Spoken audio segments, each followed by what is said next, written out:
ओम रे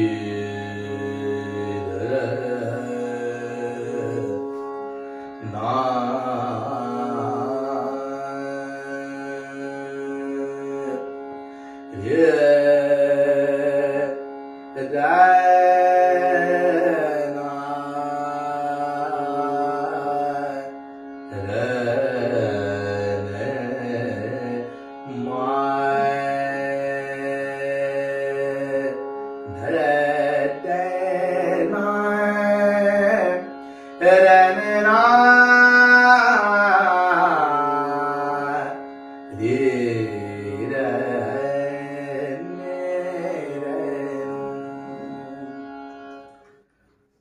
নমস্কার, সুপ্রভাত।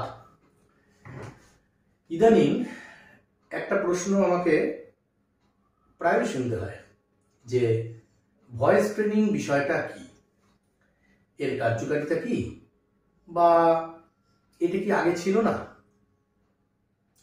ছিল তো অবশ্যই, কিন্তু কি ফর্মে ছিল, এই মুহূর্তে আমরা ঠিক রেয়াজের কোন কোন পদ্ধতিকে ভয়েস ট্রেনিং বলছি, এগুলোকে একটু বুঝিয়ে বলার প্রয়োজন আছে। কাজেই আমিও একজন প্রফেশনাল ভয়েস ট্রেনার হিসেবে খুব সহজে এবং খুব স্বাভাবিকভাবে এই প্রশ্নগুলোর উত্তর দেওয়া পছন্দ করি, দেইও। কিন্তু আমার মনে হলো যে আমার চ্যানেল মারফত কখনো আমি বিষয়টাকে খুব একটা এক্সপ্লেন করিনি। ভিডিও অনেক দিয়েছি, আরও দেব, এবং সেগুলো বেশিরভাগই রাগ ভিত্তিক এবং ভয়েস ট্রেনিং এর যে বেসিক দিক সেগুলো।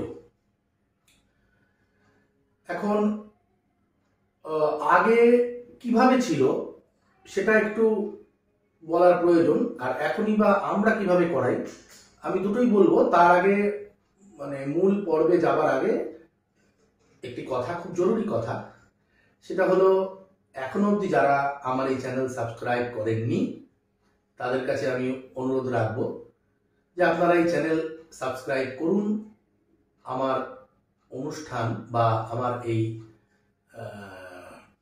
পর্ব নিয়মিত দেখুন, সাবস্ক্রাইব করে বেল আইকন ক্লিক করুন যাতে সব নোটিফিকেশন নিয়মিত আপনার কাছে পৌঁছায়।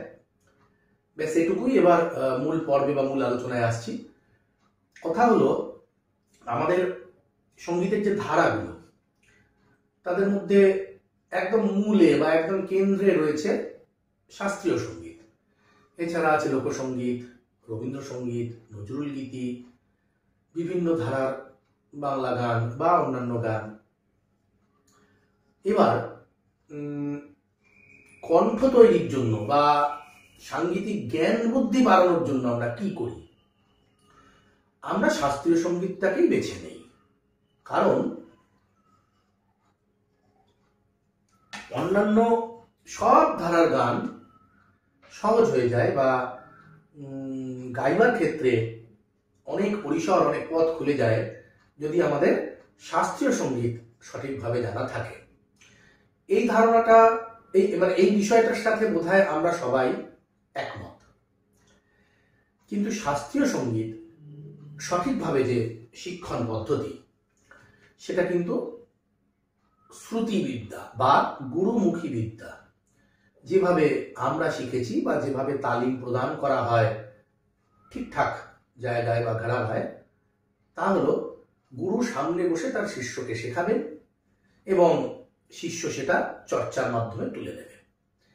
এইভাবে একটা রাগের আলাপ, তার বন্দিশ, সেই বন্দিশটাকে কি করে ভরতে হয়, তার অস্থায়ী অন্তরা কিভাবে আদায় করতে হয়, কিভাবে তার আঙ্গিকগুলো পরপর পরপর আসে, বিস্তার, বোল বানাও,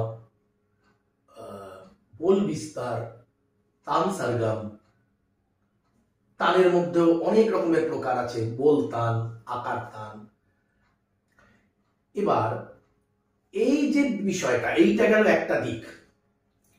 এখন এই দিকটায় দেখা গেছে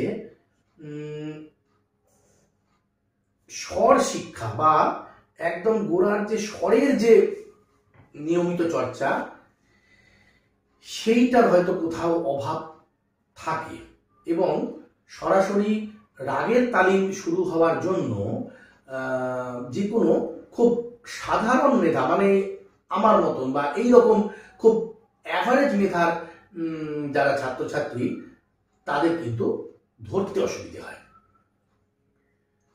যে কিভাবে কিভাবে জিনিসটা হচ্ছে। এটা ধরতেই অনেকদিন সময় লেগে যায়।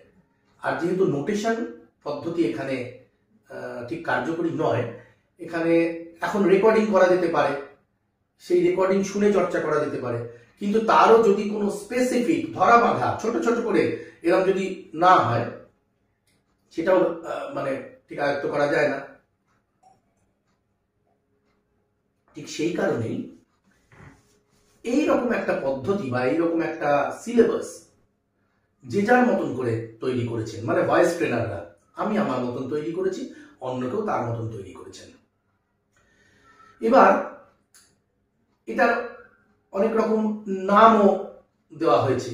কেউ বলছেন ভয়েস ট্রেনিং, কেউ ভয়েস গ্রুমিং, কেউ ভয়েস কালচার। বিষয়টা এক। সেটা কি? সেটা হচ্ছে কণ্ঠের অনুশীলন, কণ্ঠের সঠিক প্রশিক্ষণ, এবং উদ্দেশ্য পরিষ্কার পরিচ্ছন্নভাবে একটা গানকে প্রেজেন্ট করা। এবং পরবর্তীকালে যখন আমরা সত্যিকারের শাস্ত্রীয় সঙ্গীত শেখা শুরু করব, তখন সেইটাকে ধরার জন্য, সেটাকে আয়ত্ত করার জন্য গলা আমাদের এবং আমাদের সাংগীতিক জ্ঞান বুদ্ধি প্রস্তুত হয়ে যাবে। এবার আমি বলি, আমি ভয়েস ট্রেনিংটাকে কিভাবে সাজিয়েছি বা কিভাবে দেখছি। ইতিমধ্যে যথেষ্ট ভিডিও কিন্তু আমার এই চ্যানেল মারফত আমি দিয়েছি, কিন্তু এইভাবে বলে কয়ে এভাবে এক্সপ্লেন করে হয়তো সবসময় করিনি। কিন্তু প্রত্যেকটা লেসনের আলু পিছু তার উদ্দেশ্য এবং তার পদ্ধতি বলা আছে। আমি শুধুমাত্র আবার একবার এই আলোচনাটা বা এই প্রসঙ্গটাকে নিয়ে এলাম সামনে, একটু মনে করিয়ে দেওয়ার জন্য। আমরা যদি একদম গোড়ায়, একদম প্রাথমিকভাবে আমাদের ভাবনাটাকে খুব মাইক্রো স্তরে নিয়ে যাই, যে তিনটে ধাপ কণ্ঠে, মানে তিনটে অক্টেভ বা সপ্তক। এই যে আমরা সকালবেলা বসছি, প্রথম 20 মিনিট আমরা খাদের রেয়াজ করব। সা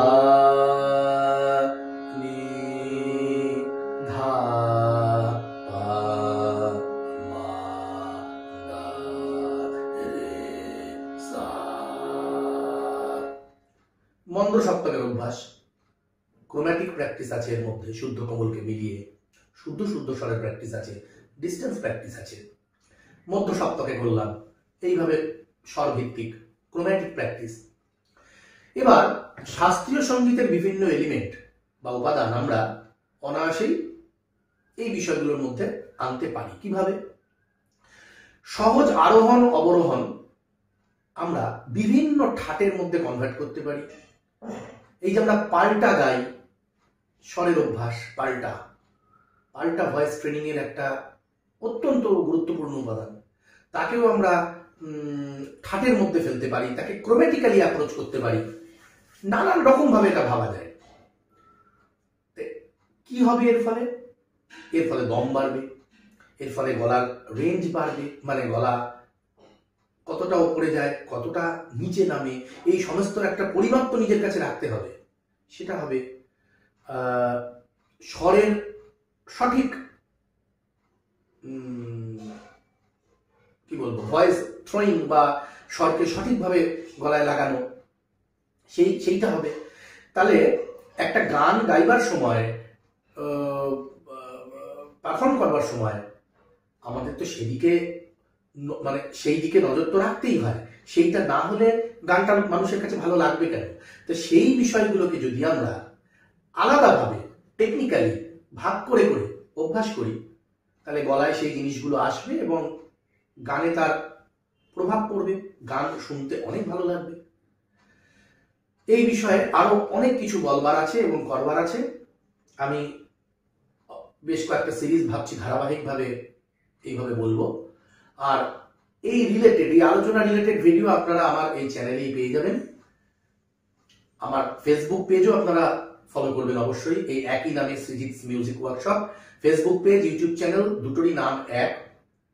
সঙ্গে থাকুন, আরো অনেক কিছু এই বিষয়ে বলার আছে, কিভাবে শাস্ত্রীয় সঙ্গীতকে ভয়েস ট্রেনিং এর দৃষ্টিভঙ্গি থেকে আমরা দেখতে পারি এবং খুব সহজে শুধু রাগের কাঠামোটাকে নিয়ে আমরা এই অভ্যাসগুলো করতে পারি। এরপরে যে জিনিসগুলো মানে অষ্টাঙ্গের গান আমরা যাকে বলি, মির, সুদ, গমক, লহর, এই যে জিনিসগুলো, এগুলোকেও কি করে আমরা আলাদা আলাদা অভ্যাস করতে পারি। গায়কির আলাদা প্র্যাকটিস, মিরের আলাদা প্র্যাকটিস, শ্রুতির আলাদা প্র্যাকটিস, এগুলোকে রাগের মধ্যে ফেলেও করা যায়, কোনোটা আবার এমনিও করা যায়। এই সবই আমরা করব, ধারাবাহিকভাবে করব। আপনারা সঙ্গে থাকুন, আমার চ্যানেল দেখতে থাকুন, প্রতিদিন রেয়াজ করুন। ধন্যবাদ।